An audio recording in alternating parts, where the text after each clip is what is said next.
ہم سب کی عزت و آبرو مصطفیٰ کے نام سے ہے۔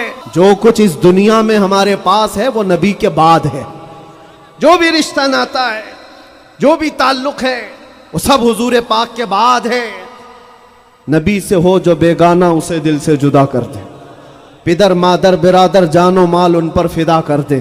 یہ ایمان کا تقاضا ہے اور ایمان اسی کا نام ہے۔ اور اعلیٰ حضرت امام اہل سنت فاضل بریلوی کیا فرماتے ہیں؟ ایمان کسے کہتے ہیں؟ اس کی دو چند مثالیں آپ کے سامنے رکھتا ہوں، اور جب یہ ایمان آ جائے تو میرے عزیزوں، یہ جو آندھیاں چل رہی، یہ جو طوفان آئے ہوئے ہیں، یہ رخ موڑ لیں گے۔ اس لیے کہ سنا ہے قدسیوں سے میں نے کہ وہ شیر پھر ہوشیار ہوگا۔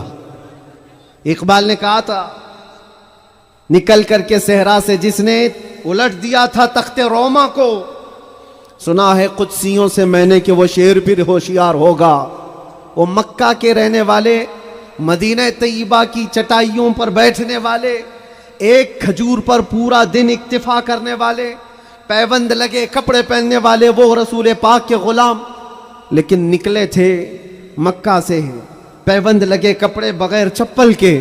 اس وقت کی دو سپر پاور طاقتوں کو گھٹنے ٹیکنے پر مجبور کر دیا تھا۔ تخت روما کو الٹ دیا تھا، رومن ایمپائر، اور پرشین ایمپائر جن کو قیصر و کسریٰ کہا جاتا ہے، دونوں کو جھکنے پر مجبور کر دیا تھا۔ تاریخ کی یہ سچائیاں بتاتی ہیں۔ کون لوگ تھے وہ؟ خالد بن ولید، سیف اللہ المسلول، 4 لاکھ صلیبیوں کے سامنے مقابلے کے لیے کھڑے تھے۔ تو صلیبیوں کے بادشاہ نے کہا تھا کہ یہ عرب کے بدو یا عرب کے دیہاتی لوگ ہم سے لڑنے آئے، جو رومن ایمپائر کے فوجی ہیں، اسلحے سے لیس ہیں، طاقت سے بھرپور ہیں۔ تو خالد بن ولید نے کیا کہا تھا جانتے ہو؟ آپ نے کہا تھا، رومیو، جس طرح تمہارے فوجی شراب پسند کرتے ہیں، ہم وہ فوج لے کر کے آئے ہیں، تمہاری شراب سے زیادہ ہم شہادت پسند کرتے ہیں۔ یہ وہ لوگ ہیں جو شہادت کے لیے جیتے ہیں۔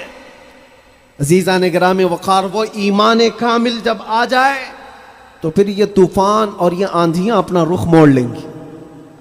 آج وجہ یہی ہے، ان سے پھرے جہاں پھرا پھرائی کمی وقار میں، ان کے جو ہم غلام تھے خلق کے پیشوا رہے۔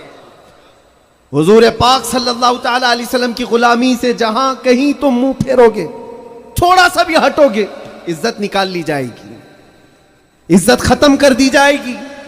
تمہیں جو مرتبہ ملا ہے وہ خیر امت ہونے کا، وہ حضور کی غلامی کی وجہ سے ملا ہے۔ عمر ابن خطاب رضی اللہ تعالیٰ عنہ 36 لاکھ اسکوائر کلومیٹر پر حکومت کرتے تھے۔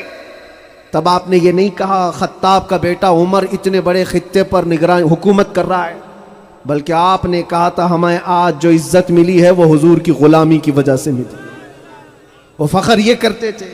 خالد بن ولید 125 جنگوں میں گئے، ہر جگہ فتح یابی، ہر جگہ فتح۔ کبھی خالد بن ولید نے یہ نہیں کہا میرے بازوؤں میں وہ طاقت ہے کہ میں ہر پہلوان کو زیر کر دیتا ہوں، جس جنگ میں جاتا ہوں فتح کے جھنڈے گاڑ دیتا ہوں۔ نہیں، خالد بن ولید کا ایمان تو یہ تھا کہ ان کے سر پر ایک ٹوپی تھی جس میں حضور کے 3 موئے مبارکہ تھے۔ وہ فتح کا صحرا انہی موئے مبارک کو دیتے اور کہتے، یہ نسبت میرے ساتھ ہے، اس لیے اللہ مجھے ہر جگہ فتح عطا کرتا ہے۔ انہیں جو عزتیں ملی تھی دنیا میں، جو اقتدار ملا تھا، وہ حضور کی غلامی کی بنیاد پر، اور آج ہمارے پاس جو عزت ہے وہ حضور کی غلامی کی وجہ سے۔ نبی پاک صلی اللہ تعالی علیہ وسلم کی بات کرتے رہو۔ ایک جملہ میں اکثر کہا کرتا ہوں، ان کی بات کرو ہر دل پہ راج کرو، ان کی بات کرو ہر دل پہ راج کرو۔ دیکھنا آپ جو اس مذہب میں اس طریقے پر جتنا بڑھتا جاتا ہے، اللہ اس کی عزت میں اضافہ کرتا ہے۔ تم اگر 70 دروازوں میں بند ہو کر کے بھی بیٹھے رہو، اللہ تمہاری محبت خلق کی دلوں کے اندر ڈالتا ہے۔ ہم نے ایسے ایسے علاقوں کا سفر کیا جس کا نام میں نے زندگی میں کبھی سنا ہی نہیں، گاؤں ہے، دیہات ہے، راجستھان کے علاقے سے کچھ حضرات آئے تھے، نہایت غریب علاقے کے لوگ، اور مجھ سے بعد رمضان آ کر ایک مفتی صاحب تھے، اس کے نمائندے تھے، انہوں نے کہا ہمارے قافلے میں یا جس جگہ سے میں نمائندہ بن کر کے آیا ہوں وہاں کے لوگوں میں غریب لوگ ہیں، 3 مہینے تک انہوں نے صرف آپ کے لیے روزے رکھے، مطلب اللہ رب العزت کے لیے کہ آپ جب اندر تھے ان روزوں کے ذریعے سے اللہ تبارک و تعالی رحم فرمائے۔ یہ باتیں میں نے ایک جگہ سے نہیں، دنیا کے کتنے خطوں سے سنا، ہر جگہ سے لوگ یہ جو دعاؤں کا سلسلہ رکھے ہوئے تھے، کس نے ان کو دعاؤں کے لیے آمادہ کیا تھا؟ کون ہے؟ یہ ساری خلقت مجھے پہچاننے والی کیسے بن گئی؟ ان کے دلوں کے اندر کون ڈالا کہ 8 مہینے دروازوں کے اندر ایسا بند تھا کہ میرے بچے مجھے نہیں دیکھ سکتے تھے، میرے بھائی بہن مجھے دیکھ نہیں سکتے، مجھے ملاقات کرنے کی بھی اجازت نہیں دی جاتی، جب اتنے دروازوں کے اندر بند رکھا گیا تھا جہاں چڑیا بھی نہ اڑے۔ لیکن میں نے یہ محسوس کیا لاکھوں دلوں میں اللہ رب العزت نے محبت ڈال رکھی تھی۔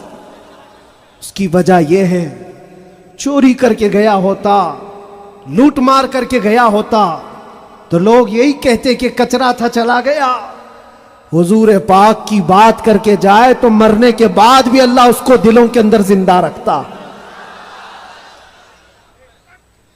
یہ تو قید خانے کے اندر گیا جہاں سے آنے کی امید ہوتی ہے، قبر کے اندر بھی جائے تو اللہ تعالیٰ اس کا نام زندہ رکھتا ہے۔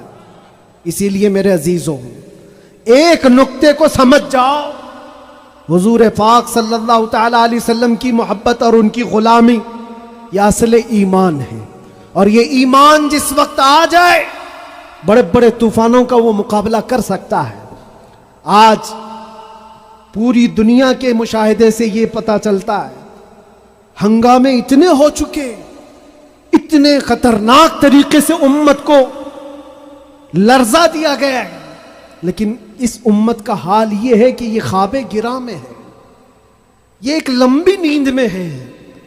ہمارے نوجوان، وہ بچے جن کو میں آج بھی نشے کے اڈوں پر دیکھتا ہوں تو دل روتا ہے۔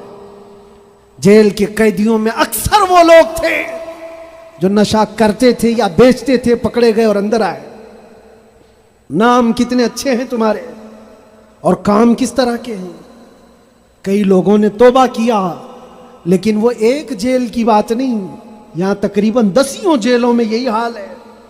اے نوجوانوں، یاد رکھو ایک